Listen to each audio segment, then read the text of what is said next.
Yeah. If they're able to take down C9, if they're able to keep going, that is increasing your chances every single time. Yeah. And likewise, for C9, the expectations for this roster have been so high.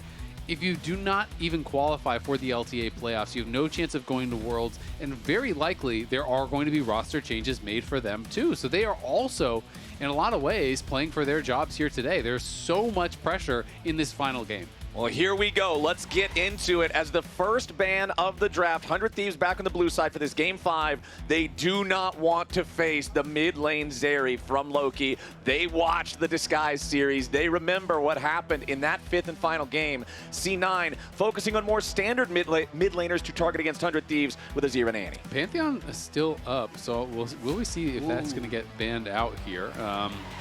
So are still some power picks available. Yone, which has been banned the whole series by Cloud9. Yone and Pantheon both up. They're not going to get banned on blue side. So that's what I'm really thinking. Yeah. Is C9 going to leave both open and go for a trade? And they're going to say, no, we're not going to ban Yone or Pantheon. You take Yone, we'll take Pantheon. But if you're going to do that, you have to be willing to actually take the Yone as well, because they might just first pick the Pantheon.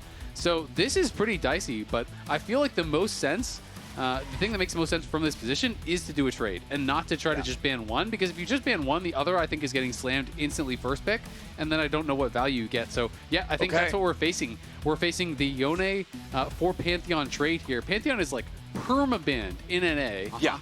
And so this is up, and the question is, what do they want more? Do you want River on Pantheon, or do you want Quid on the Yone? Both are such enticing options, too. River's been having a good series today. Seeing him on something like the Pantheon that, like you say, is pretty much permanently banned here in North America would be very scary stuff, and that's exactly what we're going to get. River Pantheon, Game 5. And now the question is Loki willing to throw the Yone down blind? Because there are legitimate counter picks to it. I mean, we've seen Cassiopeia come out as a counter pick. Some teams will let it through.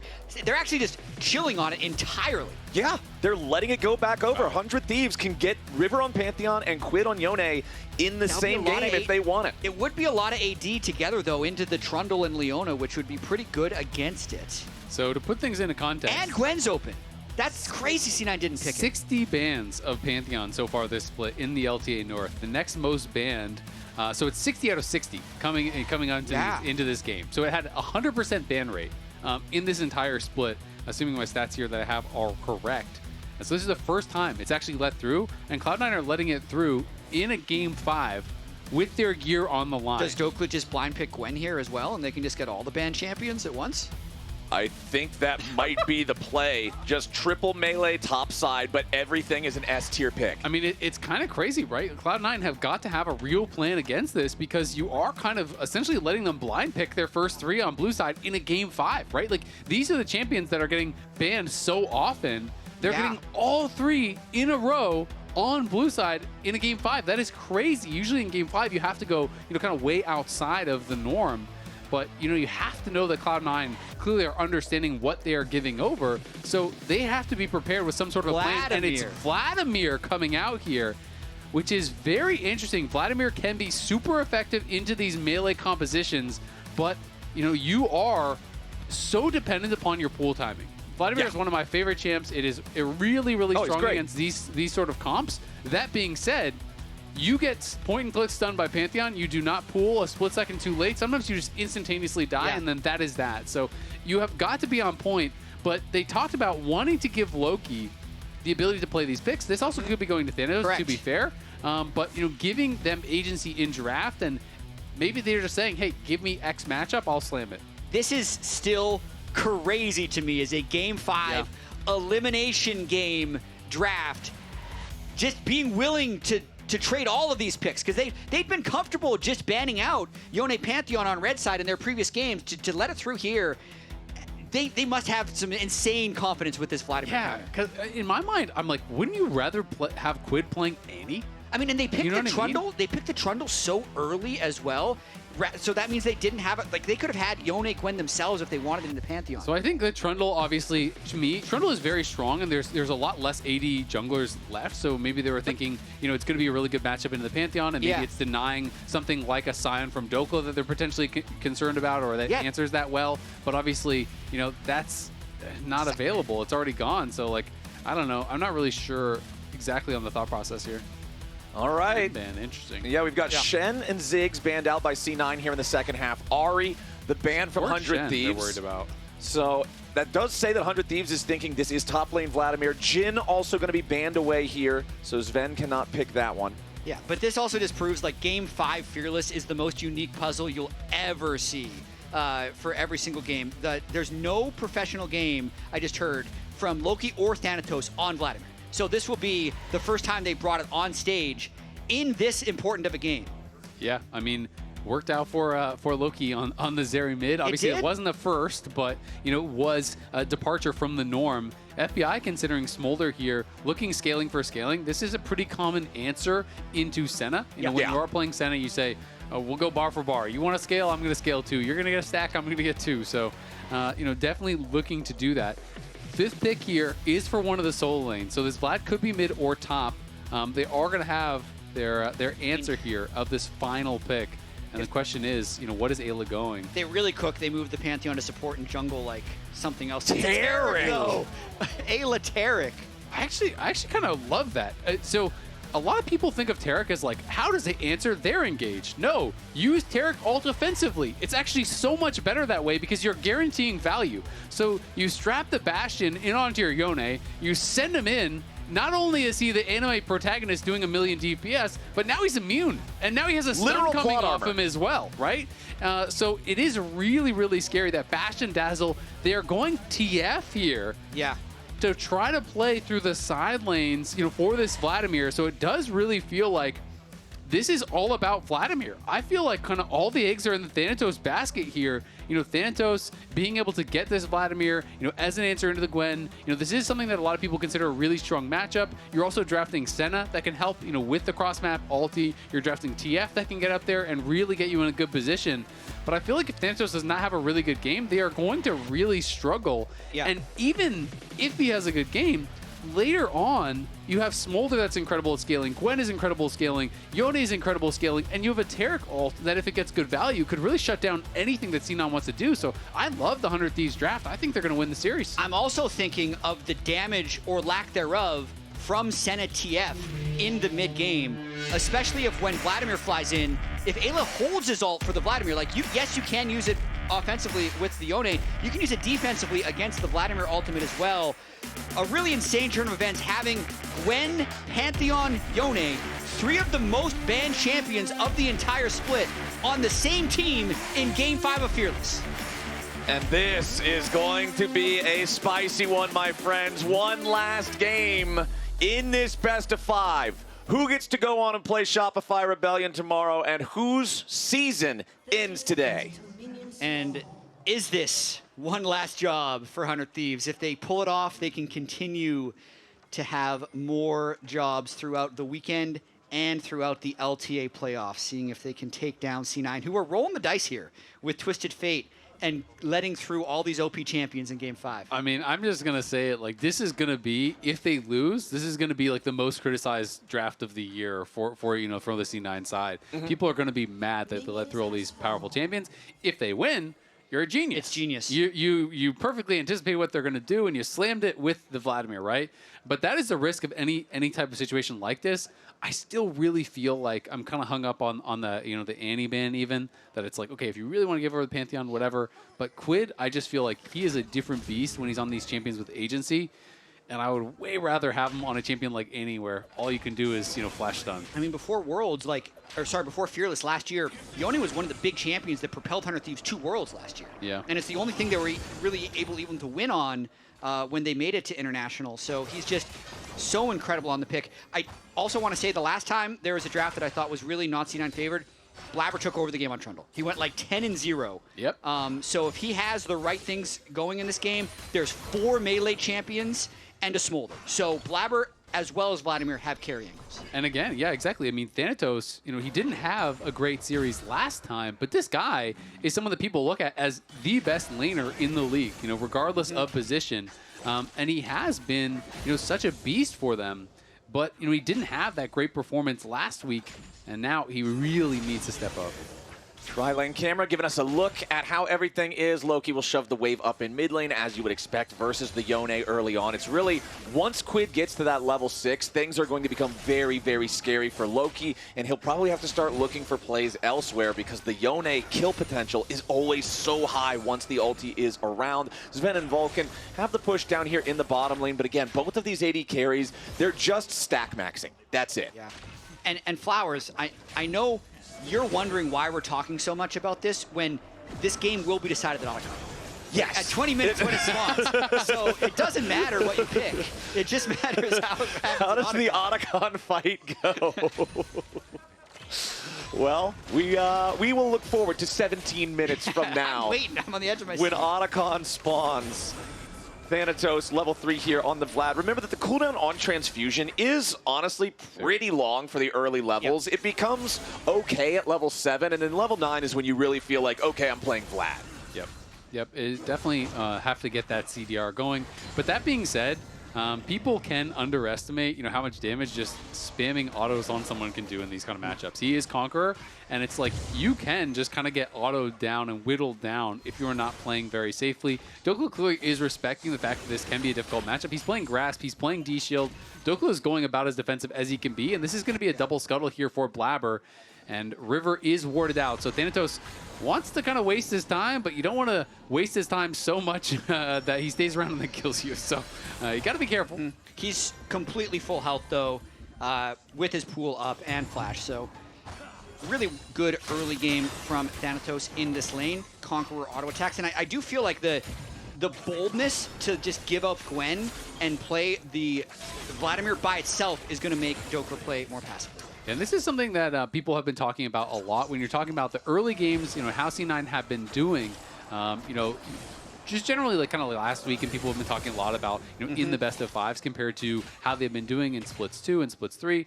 They had been so dominant in the early game, almost always ahead in gold. You definitely struggled to do that last week. I feel like the early games honestly have been pretty good in this series. They just haven't always been able to convert it. Because even when you look back to game number 1, they had a very significant lead. They just weren't able to then kind of convert that into a win. So it does feel like they are playing well as far as the lanes are going. They are getting themselves into comfortable positions, but they just have been struggling to actually turn that into a win. And we'll see if they can try to create a lead for themselves here, and if they can convert, because it's all the marbles now on the line here. All the marbles on the line in a game with 3 S+ tier champions on the same team, alongside a Taric versus Twisted Fate and Vladimir. Fearless Game 5 really does deliver, and I always enjoy when we get to see this kind of stuff. As C9 is up a couple hundred gold across the map. You can see the biggest advantages of that are in the Trundle versus Pantheon matchup and in the Senna versus Smolder. Yeah, I mean, as Jatt was just pointing to, Swifty's rush here for Thanatos. This is pretty normal in a lot of these kind of like melee versus Vladimir matchups, where it's just about being able to sidestep things, about being able to stay in range, kite them out when they're going in. And Gwen really does rely on the slows from the ulti to be able to chase you down and look for those types of all-ins. So yeah, Thanatos, it is going to slow down his first item pretty majorly, but it is a strong first buy, and we'll see if he can try to get something going here. But it also means that Gwen so far is just getting the push, so Dhokla's getting a free reset, and he's going to be comfortable in his spot. And you could see pings from Cloud9 on the Dragon Pit. Zven and Vulcan with their control over the bottom lane does set up a good opportunity for Blaber to go for an early Drake take. You can see the ward in the pit from 100 Thieves, though, as Vulcan and Zven are just going to keep the aggro on here. Put the pressure onto FBI. Try to make sure that 100 Thieves is focused on them instead of up there on that Drake Pit and Blaber's Trundle. They're checking to see the Blaber's there. Yone was actually in the river. Want to see how low the Drake is. Yeah, it's not even close to being dead yet. Okay, 100 Thieves coming in, trying to stop this Loki neutral 6. objective. FBI, 400 HP, Zven, just about the same level. Loki, level 6, throws in the gold card. Stun onto River, Zven down to 200 HP. Has to try to get away from that one as C9 is forced back. Vulcan and Blaber both at half. And 100 Thieves will take control over this dragon and yoink the objective away. Really big fight there for 100 Thieves, even if they didn't get a kill. I'm a little surprised Loki didn't go for a kill onto FBI. He was quite low, could have ulted over the pit. I just feel like getting Drakes is so crucial for C9's ability to win this game, because they need a way to actually end the game. I don't know, like, it's going to take so long for Senna TF to do sustained damage in teamfights, so they need to have some advantage to play off of. Yeah, and the real question to me is, it's like, no matter how many Senna stacks you get, is that even putting you in a better spot than the scaling that's on the other side, right? It's like, you know, they are scrapping heavily. You know, there is a Taric, which is one of the easiest supports in the game to farm Senna stacks off of because it has no explosive engage. You can kind of just step forward and auto him. But at the same token, FBI is scrapping right back with him. You know, he's already on 30 stacks himself. And Smolder Taric, like that is a super strong late game. So yes, Senna is going to be scaling, and I guess you're going to hope that you're going to just be able to kind of like outrange them, but Smolder's poke is going to be so problematic later on into the game. And Quid is, with Mercury Treads, completely fearless. Like, Leona Twisted Fate can't do anything to a Mercury Treads Doran Shield Yone. Loki also, just with 2 health crystals, like there's no threat whatsoever, as Quid's just able to apply as much pressure as he wants and delay Loki's recall. Yeah, I mean, he's playing 1v2, and he's playing like he is the aggressor. And it is Grubs being started up here. River going to be able to look for some more objectives here at 400 Thieves. They already grabbed that first dragon. They pushed off Blaber, and it looks like this is probably going their way. Okay, first grub, easy secure there, doesn't even need to smite. Nobody from C9 is even in the neighborhood for this one, so 100 Thieves, 3 grubs for them, plus they stole away that first Drake. They are behind in gold still. Cloud9 is still building advantages in farm in a few different roles. The big problem, though, is still going to be that mid lane.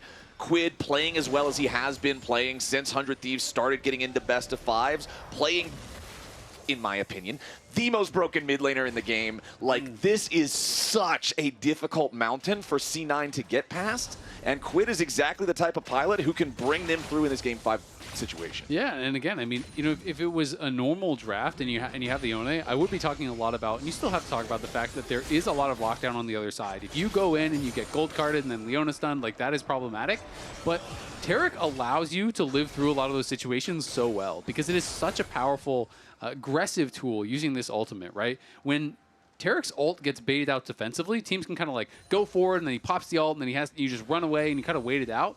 When the Taric ult is used on a Yone that is ulting on your Senna's head, you can't just wait it out, right? Like the fight has begun. You're going to be dead. The fight is starting, so that is really the problem. And that Bastion Dazzle combo is so strong. Like one good Bastion Dazzle off of a Q3 from Quid is probably going to be lights out. And here we go, Zven and Vulcan trying to get away as Dhokla fires off the needlework. River arrives with the Grand Starfall, and that's going to be both Zven's summoner spells. Yeah, I also do feel like C9, they have a plan of their own. Like, Thanatos waiting, farming well, was doing extremely well in the 1v1, surviving in the 1v2 against the Smolder and Taric, who can't do much aggressively towards him. Loki, I think, is struggling in this Yone lane, but you're trying to play off side lanes and play off Vladimir. I'm just thinking, Azael, like, the amount of momentum that the winner of this game will carry on to the next round. We were talking about miracle runs and gauntlet runs of the past, and the fact that this weekend is, if you are to win the LTA North, 3 best of 5s in a row, this is just such a start to the story. Okay, Thanatos going to hit level 9 now, so we've got that fully powered up transfusion, and the Vladimir can start to come online and become more of an issue. But if we're talking about who's online, who's a problem, it is still that Yone in mid as Thanatos starts up the fight on Dhokla. Subjugate popped by Blaber. C9 make their move, and Blaber gets first blood. Honestly, really surprised that Blaber took that. I feel like this has to be a Thanatos game, and it seemed like Dhokla was dead to rights there. Blaber still had his pillar even. Like, I don't think there was any way out for Dhokla. Either way, still a good play. They do get that kill. But despite the fact that they have this Vladimir, side lanes aren't going to be easy for Cloud9 because 100 Thieves can still so easily go into a 1-3-1, right? You know, you could have, even if you get Vlad into a good spot, one winning side lane, but then how is TF going to do against a Gwen or a Yone late game with the potential of a Pantheon coming in to answer? That is going to be a problem. So I do think it's so important. Give as much gold as you possibly can to Thanatos. You really need that point of power on the map. So not the biggest deal. You know, Blaber might still be able to just make a lot with his gold, but surprised that he took the kill. I mean, my guess that I could throw out there is maybe he wanted to make sure he had his Trinity Force power spike with this dragon coming up here in 10 seconds. If C9 wants to try to contest for that, they are ahead 1,000 gold overall as a team, with the 2 biggest advantages being in the top lane and the jungle, since those were the 2 involved in the kill. Despite the fact that we've been talking about how good Quid is doing in the mid lane, it is still a gold lead for Loki as well because of the inbuilt stack, advantages, the loaded dice or whatever they're called. That's the extra secret sauce there for Loki. But now, Thanatos versus Dhokla up here. No teleport for either one as 100 Thieves start up the river on the other side of the map. It'll be a really difficult approach for C9. No ultimate on Trundle. Zven just kind of walking to the turret, hoping to get CS. No chance they can test this one. No. And the more Drakes that the Taric Smolder team get, the easier it's going to be for them to play out this game. Because when you can just sit around an objective, wait for the other team to fly into you, and then use Taric ult, that's when you're at your strongest. Yeah, and I mean, FBI, 76 stacks on the Smolder, has the Essence Reaver completed. They got 3 grubs. They got 2 dragons. So if they don't like the looks of a fight, there's no pressure on this team whatsoever, because Soul, will be so far away from Cloud9. So really, the pressure is going to be mounting here on C9, and they're kind of painting themselves into a spot where they have a gold lead. They're in a comfortable spot, but if you have one bad team fight, like that could be Soul point that could be really, really troublesome. Ooh, nice pillar. Gets Quid stuck next to the wall. Blaber with really good placement on that one. Forces out the defensive ulti from Quid. Now without the fate sealed, maybe that can stem some of the aggression that he's been playing with here in the mid lane. Yeah, because if Loki can't get pushed, Loki can't go anywhere with the TF ult, right? And that kind of has been the story, is that he has not been able to really get out, and actually use this TF whatsoever on the map. For the most part, you can see how actually nervous he is about interacting with Quid. Every time Quid has Q3 ready, has that knockup available, Loki is backing up. Yes. There's no way he'd be able to win that trade. I think, generally speaking, when I was coaching, we played a ton of TF, and we'd only play it into either winning matchups, volatile side lanes, but we'd always do it with the high damage jungler. So this is kind of a strange place for it. The Vladimir technically would fit the criteria of a volatile side lane, but I'd say Trundle does not fit with TF, and TF and Yone also does not fit. So this is a really difficult TF angle for Loki to make work. Zven going to continue farming up those souls here in the mid lane. 28-29 now the count after some quick trading, but FBI closing in on that critical second stack marker at 125. Azael, I know you always like bringing up the fact that each marker then just accelerates the clock further forward towards the next marker, and if he hits 225, a Smolder at 225 stacks with this early Drake stacking, if you're fighting for a soul early 20 minutes and he's got that, it's so scary. It really is. And I mean, 125 is such a big break point because it takes you from this spot where you're just kind of like passively farming minions, and all of a sudden, if Zven wants to contest the wave at all, he's getting Q splashed through the minions, and you're getting additional stacks over and over and over by doing that. Plus, you are poking them down. You can see 125, the average stack time is 14:54. So he's a little behind, actually. So he is a little bit behind, yep. But still, in a pretty comfortable spot here in the game. Obviously has not been bloody, which I think is a big reason why he is a bit behind. Hasn't really been involved, I think, in any fights whatsoever. It's just been kind of farming and a couple trades in lane. We'll see if that changes here with the Herald spawning. River is in the area, but so are a lot of players from Cloud9. Quid going to rotate over alongside Eyla and FBI. 100 Thieves will begin the objective. Both top laners have their teleports ready to join up if need be. Ayla's going to take some damage there, some poke from Zven, but C9 still outnumbered for now. Mom roars in, but not a whole lot of value coming out of that one. Now Quid gets locked up, has to reset his positioning. Taric ulti comes down, but nothing more happens right after. C9 still looking for the fight. Thanatos going into the back line. FBI's in danger, has to try to flash away. 100 Thieves on the defensive. Thanatos has already killed Eyla, and 100 Thieves are falling to pieces. Feat of Warfare claimed as C9 pick up 3 kills, and Quid has to head for the hills, but Thanatos will bury him there. Cloud9 get themselves a delayed ace. And that's the dream fight if you are Thanatos' Vladimir. Eyla uses the Taric ultimate to secure the Rift Herald, but then 100 Thieves doesn't get out of range of the engage, so Thanatos can just fly in. Yeah, and this is the kind of ult you do not want if you are Eyla. You want to use it aggressively to guarantee value. I think it was a miscommunication. He thought Quid was committing there, but Quid snapped back on the E because the gold card came through. So he does immune that stun, he snaps back, but then Cloud9 just wait out the Taric ult. As soon as it expires, they flash in, they fully commit to the play, and C9 find the dream scenario here in Game 5, create themselves a massive gold lead, and just like that, the hopes for 100 Thieves are slipping away. I did misspeak there at the end. It wasn't the full ace, only the 4 out of 5, but there's not like Dhokla was even able to participate in the fight at all. C9, honestly, just had a huge breakout moment there. They are now 4,000 gold ahead. And now they can most likely stop the Drake stacking as well with this 4,000 gold lead and the kills being concentrated onto the 2 champions that are the best against melees versus the 4 melee team composition. So Blaber already setting up towards this Drake. Thanatos is top lane. I guess he sees no reason to stop farming or slow his income because he's going to want to continue to scale into being a raid boss in this game. This is such a good position for C9 to be in based on everything we're talking about in this draft. Going against Gwen, Pantheon, Yone, finding that window and getting the gold onto the characters that need it most. Yeah, and you can see, that is kind of an example of why a lot of pros, when you talk to them, say that Taric is not good in pro play because it is easy to play around the ultimate. And that's why I think it is so key to use it aggressively and not defensively, because the pros are so good about dancing around and forcing you to use that. Try to use it defensively, don't commit, waste that ult, which is such a monstrously long cooldown, and then find the fight right after. And they need to find a way to use it aggressively to try to get something there, as Quid crashes the Herald straight into the wall. I'm not sure if that was a kind of a misclick on getting into it or what, but trying to get some gold back through those side lanes.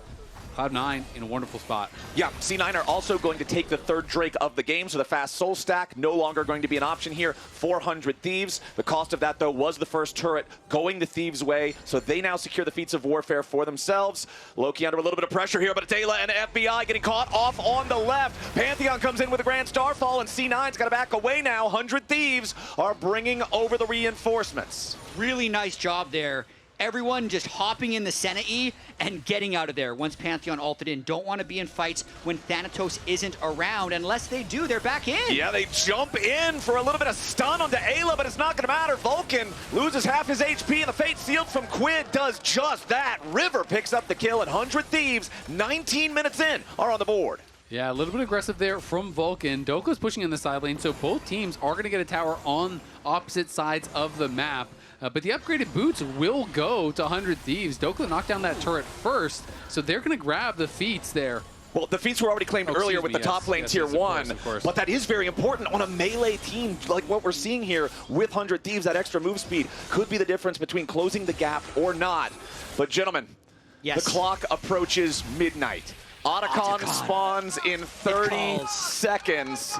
And this could be the moment that decides the entire rest of the year for these two teams. And real quick, before we get to Otacon, I want to call out how much trust C9 has been putting into Thanatos and Loki. I mean, last elimination game against DSG, they pulled out a Rek'Sai top and a Zeri mid, and it worked out here. They give over 3 of the most banned champions on the patch for a Vladimir top and TF mid. They are really allowing these guys the opportunity to play non-meta champions in crucial situations. And this game, so far, Thanatos is making it pay off, but we're going to see what happens now that Otacon is spawned. I mean, that is what you want from your big stars, the ability to have the confidence to call for these champions, to call for these opportunities where they think they can take over. Zven now at 51 stacks here at 20, so just about dead on the average. Blaber's antsy. He wants it. You can see him. He popped the W. He's running circles around it. That to me is like one of those things where your joke is like, let's do Otacon. Everyone else is like, no, no, get away. Like, no, go away from it. Oh, man. Okay, well, we'll have nothing else to fight for another 2.5 minutes because that Drake will not spawn until then. Otacon is going to get aggroed back with there. You never know. It could happen at any moment. You never know. Otacon is... He's always threatening. He's lurking. And he'll reset now. Quid's just going to poke him again. Yeah, I do feel like Thanatos hit a pretty big power spike as well, having his Q and E max at this point. The cooldown gets so low on E. The sustained damage you have in 1v1s or in team fights, you can basically just feels like it's always off cooldown, as well as having the low cooldown on Q. So as Azael was checking his runes, he has Transcendence as well to lower the cooldown more. Yep. It does have Transcendence, but it's playing Scorch, which is a little bit less typical. Usually people will just go towards Gathering Storm if they are going to go for that secondary, but obviously wanted the laning power here against Dhokla. So a bit of a trade-off, but still, obviously with the Conqueror, going to have a lot of scaling power there. And Thanatos, especially as you do close in on level 16, it becomes very problematic here. The damage amp, on that Vladimir ult is so powerful, and the amount of upfront damage you can put out, you can sometimes, if you have that empowered Q and you get a good E-flash onto the backline, E-flash, alt, Q, someone can just pop. Yep, now Blaber and Vulcan stepping forward. Eyla might be the target here. Quid provides enough covering fire to guarantee the safety of his support. It's 60 seconds on the clock now until that next dragon spawns. C9 have control over the bot side river. Blaber moving very quickly here with the dead man's plate. Trundle doesn't find what he's looking for there with a trap on Eyla. Yeah, they're really close. They're just trying to get Eyla out of the fight so that he has to burn his ultimate early, because that's the thing that's stopping C9 from really all-inning. Vulcan can't fly in with the Zenith Blade if Eyla still has his ult, so they had the perfect storm in that Rift Herald fight where they were able to get the ultimate out early and then fight, but that's why they're kind of seeming to only target Eyla, because that's the most important thing in this game. And that's also why I still think 100 Thieves has a real shot, right? You know, yes, they are down 3K, but if you can get that perfect combo of Ayla's ultimate going in right as Quid and River and Dhokla fly in, and everyone takes that Taric ult and is in on the backline while they are immune, they can turn the game around. They can win a fight and claim some of these objectives, pull it right back into their favor. But it can be difficult to find that timing, and both teams going to be trying to play heavily around it. You can see Loki trying to get the rapid fire ready. Does have exhaust up and ready with his spellbook for this next fight, which could be really, really big to shut down Quid or Dhokla if they do try to get back in on that back line. It's double exhaust right now. Exactly. Both of the spellbooks are turned to the page of exhaust here for C9. Good page. As they're going to go ahead and start up this Drake. 100 Thieves doesn't look like they're going to come and try to contest this. Again, they kind of just had the control early on, and they ended up just using it as a down payment to not have to continue fighting C9 at the disadvantageous state they've been ever since the Rift Herald fight. Oh, and they're just going to start the Otacon. That's what I was saying. Yeah, I mean, Dhokla did show top lane. He just finished another item. He has the TP available, and they have been spotted. I can't imagine the C9 commit to it from this spot. This is the window before FBI is going to be at 225. He's at 205 stacks on the Smolder right now. So C9, they're drawing him in. Yep, C9's starting it up. Thanatos coming in, looking to help. Otacon already down to half HP. 100 Thieves looking for their opportunity to go in here. Blaber taking some damage for now. Otacon down to 4K. Thanatos with pressure onto the back line, but he's not going to find a whole lot of anything just yet. Blaber so low, about to die. Thanatos may just be the first one down. River taking the shutdown as C9 have to continue their retreat. 100 Thieves now on the Otacon themselves. Loki locked for the gold card. Quid taking a ton of damage there. Has to reset his spot. Blaber still hanging around. Could get a smite fight. Otacon slain by Blaber and Cloud9. Quid going in looking for a little bit more. Loki hits him with the blue card, but it's not a whole lot. River looks for the Grand Starfall here to cut off the escape route. At the end of the day, the Game 5 Otacon is one death on C9, but they claim the objective. By the skin of their teeth, C9 get away with it. They do steal the Otacon. Blaber was so incredibly low. Gets in, gets the smite. It felt like River, for the most part, has been getting the better end of these smite bites, but they couldn't keep Blaber out. And I just could not believe that they actually went for this. Look at the flash in there from Thanatos, and this is what I'm talking about. Sometimes you just get stunned up early. In comes the knockups, the Taric ult. They fly in, they get the shutdown.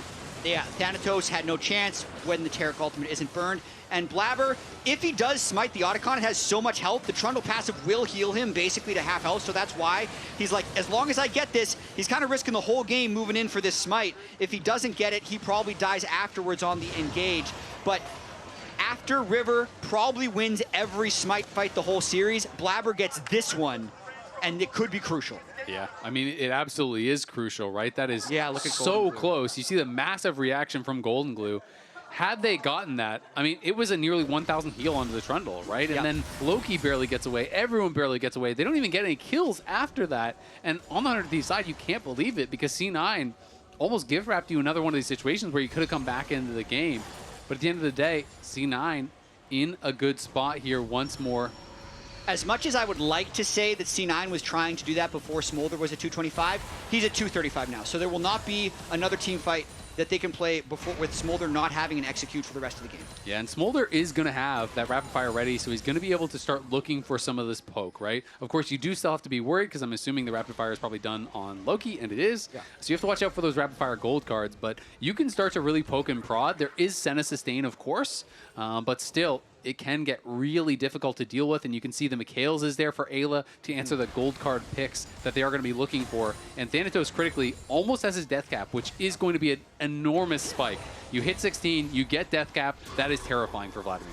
Yep, that's the power spike we're looking for, but now the Grand Starfall for the engage on Blaber. This might be the catch 100 Thieves needs. Zven and Vulcan can't get him away. The shutdown for the execution there for FBI, and 100 Thieves move over to Baron. Taric teams do Baron without taking damage because he auto heals the whole time. C9 Thanatos has is to defend 16 this. though. Thanatos is 16. C9 on the approach. Baron down to half HP. Thanatos looking for the angle to get into the fight. Hits a big tides of blood, but he's locked up and killed before he can get anything else. 100 Thieves looking to take the fight even further as Vulcan's going to be their next target. River and Dhokla chop him up on killing spree for the Pantheon. Zven and Loki trying the 2v5 now. 100 Thieves back onto the Baron. Again, the health battery that is Ayla's Taric makes it so difficult to try to knock these guys over. Zven's on the run. He has to flash away to try to stay alive, but Quid hits him with a Q3 and executes him where he stands.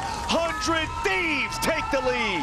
One pick by 100 Thieves starts a chain of events that lead to them getting the gold lead in this decisive game 5. Getting Blaber down is so crucial when they have this Taric team and they just force C9's hand after this pick. It's just the perfect timing. They find Blaber. He has no flash. They're able to burst him down. Zven and Vulcan are trying to keep him alive, but they just can't. And not only do you get the kill there, you're forcing the fight just before Thanatos can build his death cap. Thanatos does go in, but it's pretty disjointed from the rest of the team. He gets into the back line, but doesn't quite have the damage to finish off FBI. And hindsight is 20/20, but when the Leona ultimate's already down and the Taric's on the Baron, you probably have to just give it up. And the important thing, if you notice right there, as soon as Thanatos got out of the pool, immediately the Summoner Spellbook Exhaust from Eyla hits him so that the empowered Q doesn't have that damage to kill FBI, like you say. And you can see, as we're seeing in live right here, oh, look at the stress.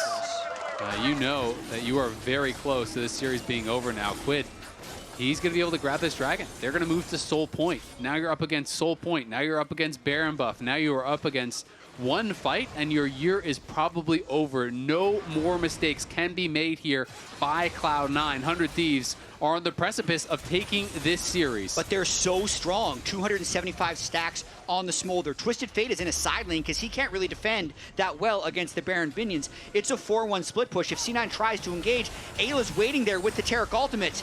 Okay, Leona stun onto River, but he throws up the shield right as it's about to hit him, so there's nothing C9 can do to try to get a real punish here. 100 Thieves pressure continues.